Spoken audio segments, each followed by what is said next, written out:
महापूर आलेला आहे इंद्रायणीला, महापूर. मला वाटतं माझ्या आयुष्यात एवढा पाऊस कधीच मी पाहिला नव्हता. पूर्ण धरण त्याच्यावरून पाणी चाललं आहे आणि पात्र एवढं मोठं आलं आहे नदीचं की भरपूर मोठं झालेलं आहे, खूप मोठं झालेलं आहे. याच ठिकाणी अनेक जण पाणी बघायला आलेत. सर्वांना विनंती आहे, सर्वांनी जरा लांबूनच सावधगिरी बाळगूनच या ठिकाणी पाण्याचा अंदाज घेऊनच पाणी करावी आणि वेळेत आपल्या घराकडे जावं. इथपर्यंत पाणी आलेलं आहे. हो का, ह्या रूम आहेत,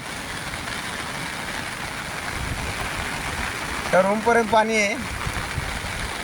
नदीचं पात्र खूपच मोठं झालेलं आहे आणि त्या ठिकाणी धरण दाखवा जरासं. पाणी थोडं झूम करा. पाणी वाढत चाललेलं आहे.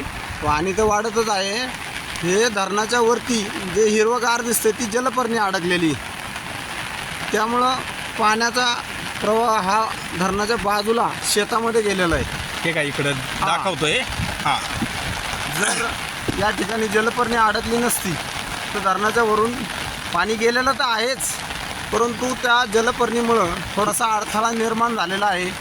त्याचा दबाव धरणावरती येऊ शकतो आणि धरणाचं काहीतरी नुकसान होऊ शकतं असा अंदाज व्यक्त करावा असं वाटतं. कारण पाण्याचा प्रवाह खूप म्हणजे खूप मोठा आहे आणि वाढ होत आहे पाण्यात पातळीत तर वारंवार वाढ होते. आम्ही दर 5-10 मिनिटाला आम्ही थोडंसं मागं सरकतो, एवढं पाणी आमच्या जवळ येते. धन्यवाद. धन्यवाद.